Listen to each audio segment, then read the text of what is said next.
Donnie Darko on 4K Blu-ray. This is the super duper Arrow special edition. This is going to be day 25 of 31 on my 31 days of horror.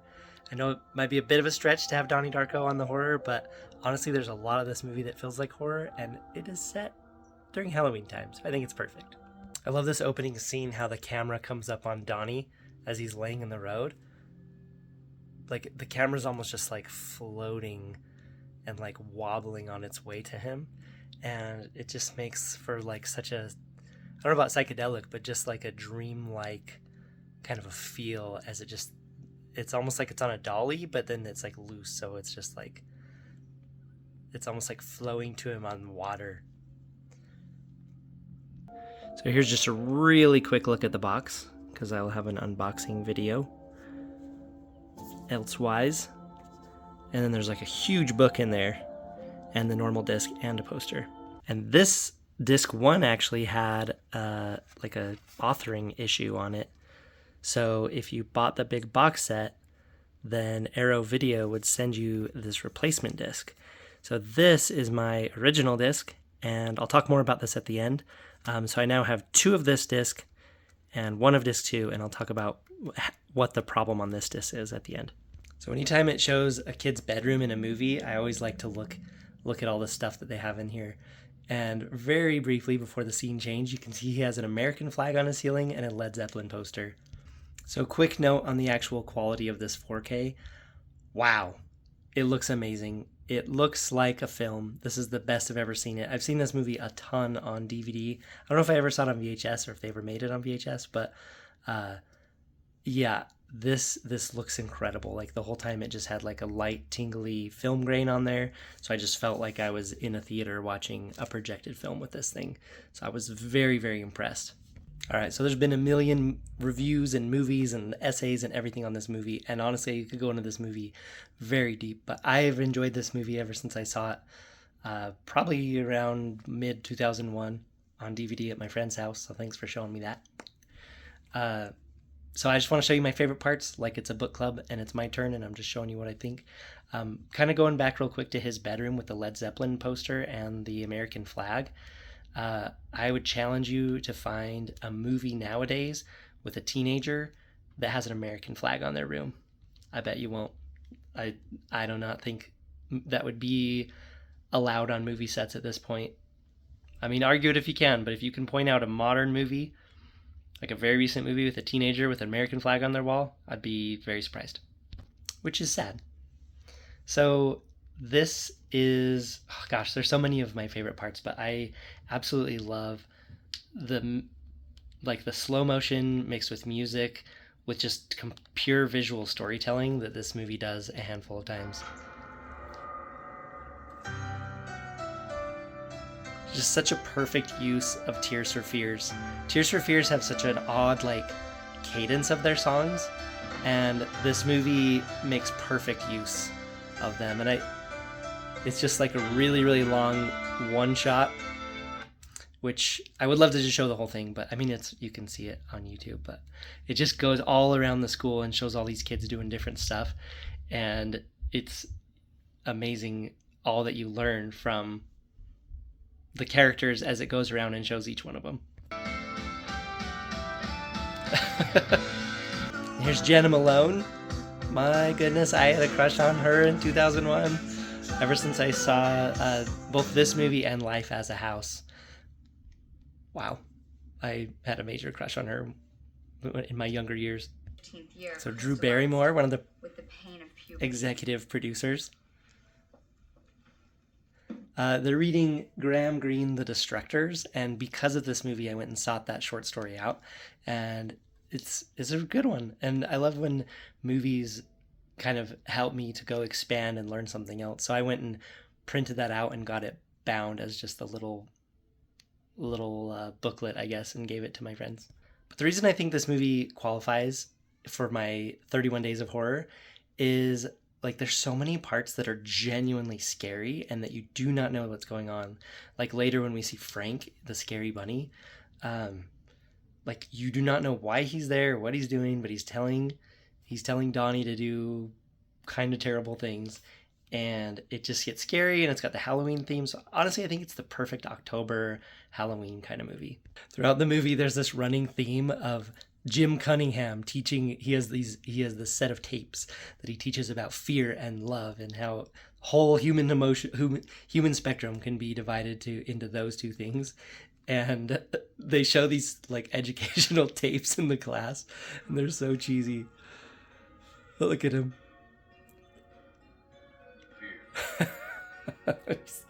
He's Donnie's face. All the kids' faces watching this video. So they talk about this little kid who was peeing the bed at like age 11 or something. The solution was there all the time. I'm not afraid anymore.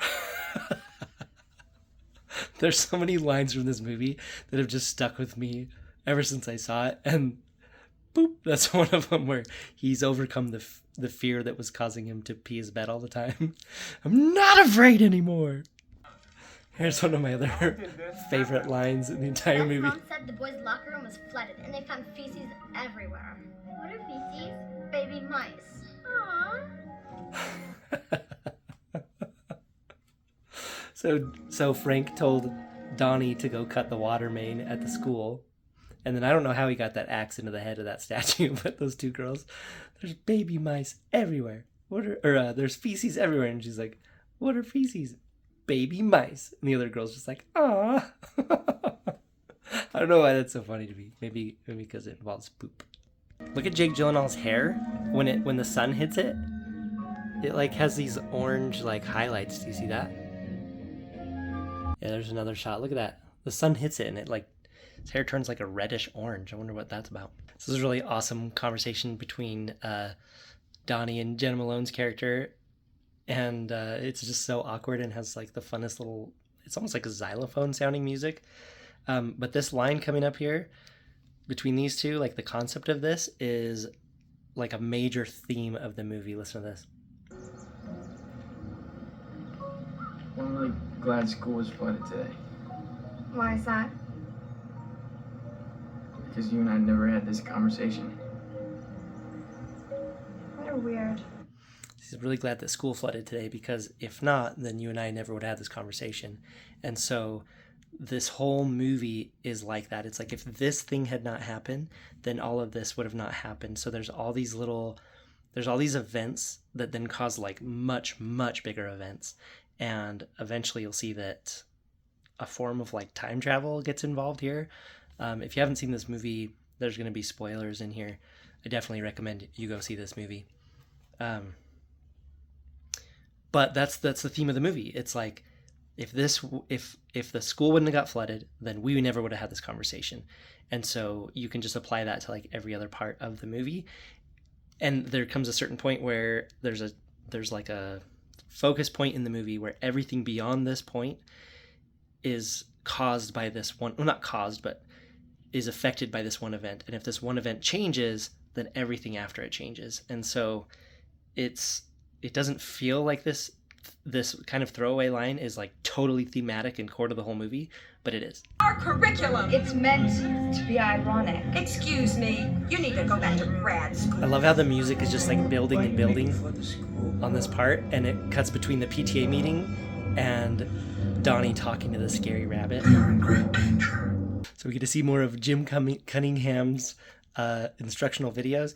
And I just noticed something. Watch Patrick Swayze's hand after he hugs this kid. Did you see that? You can rewind it and check. Watch the boom mic. This is an awesome argument between Donnie and the teacher, between the lifeline of fear and love. And he's like, doesn't agree with the premise of this exercise that they're doing. And then there's a cut scene where he ends up in the principal, which is amazing. Look at this transition right here. Donald, let me preface it. He just takes a big breath. And then they're in the principal's office, and we get to find out what he said to her in her own words. I'll tell you what he said. He asked me to forcibly insert the lifeline exercise card into my anus. And then his dad starts laughing in the background. I love his dad in this movie. He just comes out of the principal's office just laughing. So this movie's really different 20 years after originally seeing it. Like when you originally see it, it's like such a teen movie, and just like the angstiness and the love and the scary stuff and like the adventure and like the fate and just like all like big feelings, I guess, that are in this movie, like really related as like a teenager when I first saw this movie. But now it's just a really good movie that also happens to encapsulate like a lot of being a teen. This part honestly terrified me this time around. So Donnie follows his little time travel chest beam, or not time travel, but seeing the future beam to this in his dad's closet.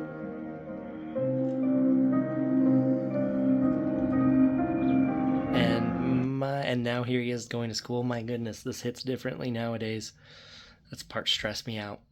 But he gets, one of the cool things is he gets this time travel book that was written by this lady in their neighborhood who everyone just regards as a crazy lady, but it's like detailed time travel stuff, and it's like he's experiencing everything he's reading in there.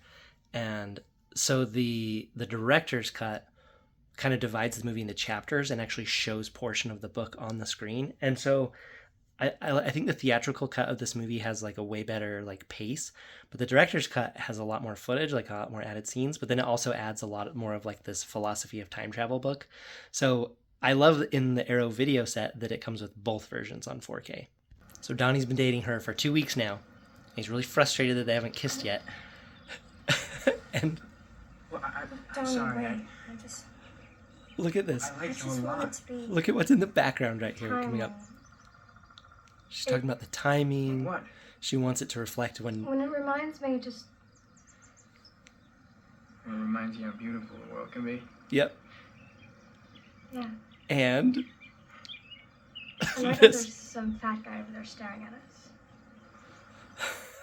There's this fat guy in a jumpsuit staring at them. And so he's trying to kiss her, and she's like, no. And he's like, oh, why not? And she's like, oh, I want it to be at a time that makes me think of how beautiful you are. And like, this guy's standing there the whole time during this conversation. I love that she's like, no, I want it to be at a different time. She doesn't lead with, look over there. Like, there's this creep over there. This is amazing. And my friend pointed out to me that this, is one of the government agents that you see at their house after the jet engine lands in their house. So he's clearly getting followed around by the government. Which I think feeds into this line, if you look in the third paragraph, described by its director as The Catcher in the Rye as told by Philip K. Dick. And I thought that was kind of a curious comparison, because you can definitely see The Catcher in the Rye with just like the angsty teenager. But the Philip K. Dick part, this is one of my favorite books, by the way. I'm on my 4th time through this thing. This is where Blade Runner came from. Philip K. Dick is often characterized by like classic sci-fi themes, but mixed with like paranoia and insanity and like government surveillance and kind of dystopia. And so I actually think the director's description is pretty good, that it's like Catcher in the Rye as told by Philip K. Dick. So if that line doesn't sell you on this movie, then it might not be for you. So Donnie just got kicked out of this like assembly with Jim Cunningham because he got up and basically confronted him, and it was amazing. But this scene right here, it never really occurred to me like this before, but he's just out in this field with his girlfriend, and he's like pacing back and forth, and he's just like ranting about this guy and about everyone. And look at what she does here. Everyone thinks he's so rad. Shut. Everything he does, they're just gonna... Are you okay? She interrupts him. Listen to what she says. Sit down. Calm down. And what does he do? He sits down. You ever heard of Grandma Death? He calms down. And actually, I love that. And this is why we need each other. This is like, he's lucky to have her as a girlfriend. And this is why we need each other as like men and women. Like, he's just like freaking out. And she's like, hey. She's like, calm down. Sit down. And he does it. And it's just like, oh. It's like, look how they complement each other. Spoiler alert, they're ultimately not meant to be, though. But you just see how, like, she's good for him in that way. So Jim Cunningham gets accused of a pretty bad thing that you pretty much saw in the video that I pointed out earlier. because Donnie burns down his house and something's discovered in his house that gets him in big, big trouble. Anyway, so she like worships him. So she's got to stay behind from this dance trip to like help defend him. And she's talking to Donnie's mom, and she gives him like the biggest insult ever. She's like, or she gives her the most biggest insult ever, where she's like, I would never have dreamed of asking you, but I asked all the other moms and they couldn't do it. And it's like, oh, that's quite the insult. But this line here has never left me and is always close to hand, and I think it actually applies in so many situations. I made her lead dancer. Wait. Sometimes Right here. I doubt your commitment to sparkle motion. Sometimes I doubt your commitment to sparkle motion. Here comes a pretty awesome homage to E.T. Got a bunch of little teens riding their little bikes around. Love when great movies reference other great movies. All right, so I think this is one of the most beautiful parts of the movie. Is there was this event at the beginning that led to a bunch of other events, and honestly that got progressively worse and worse and worse for a lot of people, and actually disturbing, and there's deaths and murders and accidental deaths, and it escalates pretty crazily. But as Donnie Darko has been studying time travel and realizing what to do, and everything's going bad, and someone early in the movie says, Donnie Darko, like that sounds like a superhero name or something, and he's like, how do you know I'm not? Something like that, I'm paraphrasing. But I think right here, when Donnie realizes what he's got to do. And what if you could go back in time and take all those hours of pain and darkness and replace them with something better?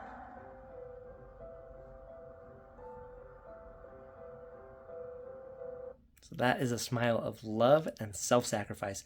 So it's playing an audio clip from her from earlier in the movie talking about a class project in going back in time and making things better, right? And that's exactly what he's going to do. He's realized that this chain of events that all came from him not dying from the jet engine coming into his house, that if he can go back in time and put himself in bed where he was supposed to be, that he would save her life. And so he's sitting, she's dead, and he's sitting there looking at her, and he just has like this smile on his face, and it's like she's sitting there dead, but he's decided that he's going to sacrifice himself to save her life. And I know this movie is like dark and angsty and disturbing and scary and weird and hard to like piece together like what it all means and why it all means, but this right here it rings true, and to just his pure sacrifice and love for her, and I love it. And he's laying in his bed smiling. He's about to get freaking hit by a jet engine, and he's at complete peace. Then it has this Gary Jules remake of the Tears for Fears song, and it goes through showing everybody that basically Donnie had a part of their life, and they're all awake. What happened? I was smushed by a jet engine. So she rolls up and sees what happened, and it's sad because it's kind of that writing thing where it's like it was all a dream, you know, and she doesn't know Donnie Darko, and that is tragic because they seemed like such a good couple. However, she was gonna die from them meeting, and so he went back in time, put himself where he was going to die. He died. Everyone's super sad. And a lot of these people, like you see Jim Cunningham, for example, he's like up at night, like crying. Like it's almost like, to me, him crying up at night, the Patrick Swayze character, is like, he's going to change, hopefully. Like, so there's more of positive effects of Donnie having died. And it's almost like each of these people that it shows awake at night almost like has a slight inkling of knowing like that alternate reality, and they're sitting pondering their lives. It's pretty deep. Honestly, you could read into it, but here you have Jenna Malone is been saved by Donnie. It's beautiful, and they're waving at the mom. So I love this movie. It's not for everyone because it can be very scary and disturbing for some people, and it is rated R because it has some swears in it and some disturbing images. But yeah, overall, I do love the theatrical cut more. I think it has better pacing, but I'm very happy to have the director's cut because I like I like that one as well. So I love this movie, and this box set is awesome. There's so much in it. And that's why I chose this movie to be day 25 of 31 in my 31 Days of Horror. And now I mentioned that I would talk about the defective disc. So what happened with this disc, on certain players, it the frame rate isn't correct. Like, it's very, very skippy. And so on my Panasonic UB820, it's just like the opening scene where it's panning across, it's just like gert, gert, gert, gert, and it looks awful. So the replacement disc works fine, but people were reporting that this disc works perfectly on Sony 4K Blu-ray players. So I tested it in a Sony X700, and it worked perfectly. So I now have an extra 4K theatrical Donnie Darko disc that I don't know what to do with, that will pretty much just work in Sony 4K Blu-ray players. So anyway, that's what's on. And then they had a replacement program. They sent a new one. So that's the defective disc that I promised I'd talk about at the end. Anyway, thank you for watching. Let me know what you think of Donnie Darko, and if you like any of these parts that I like, and what's your favorite parts of Donnie Darko. So thank you for watching, and if you like this kind of thing, then push a thumb up or a thumb down and type words and subscribe. See you, bye.